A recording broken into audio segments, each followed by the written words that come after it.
Can you present yourself and tell us your story? Sure. My name is Allison Zaromb.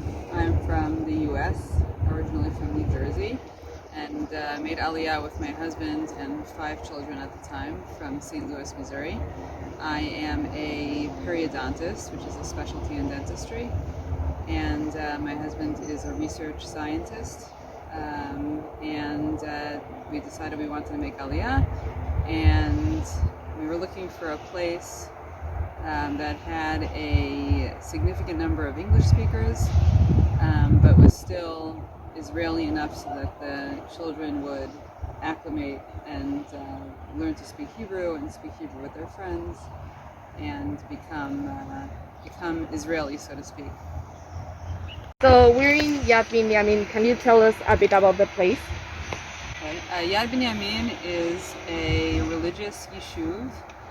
It is located about 45 minutes west of Jerusalem and about a half an hour south of Tel Aviv. It's also about 20 minutes east of Ashdod, so we're about 20 minutes from the beach. It is a gated community. I'm not exactly sure how many families are here, but I'll say about 600 to 700 families. And it formerly was basically an educational campus where the staff members and their families lived, but after Gush Katif was dismantled, the community experienced growth and was expanded to what it is today.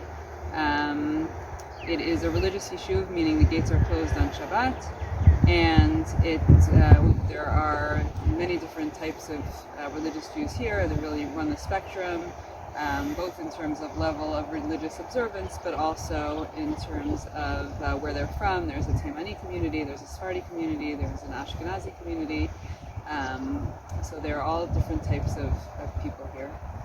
And there are a few different options for education. There is a yeshiva community that came from Gush Katif, the Torah Chaim community, and they have some schools that, even if they're not officially under the Torah Chaim umbrella now, they are more of that yeshiva feel. There's a girls' school and a boys' school, and then there's also the Mamlachti Dati Torani school called Royer, which has a branch for boys and girls. And then there's a Talmud Torah for boys in Netzer Chazani, which is a neighboring yishuv that's part of our moetzah. That's a Talmud Torah, and there's also a girls' school in Netzer Chazani called Or Chadash that opened up a few years ago. What other community resources and amenities Yad Binyamin has? Okay.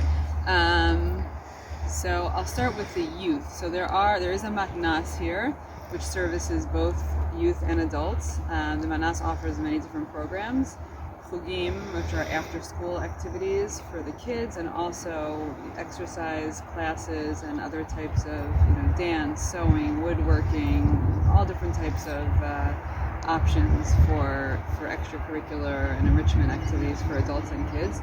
The matnas also runs a pool. We're very lucky to have a pool in Yad Binyamin with separate hours for men and women, and also separate hours for adults who wish to swim for exercise.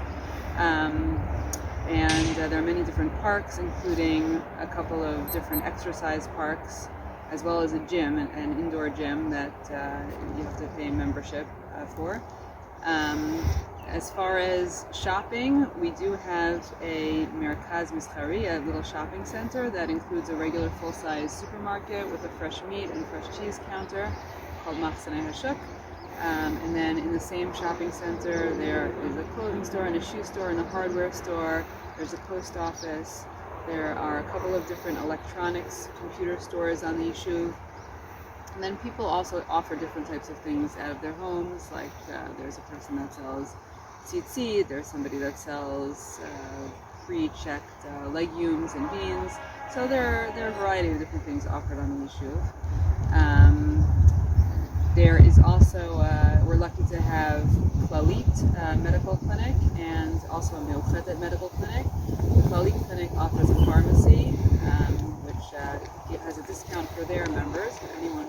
you can shop at the pharmacy.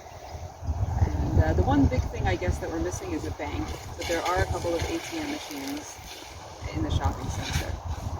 To who would you recommend Yad Binyamin as a place to live in, and why?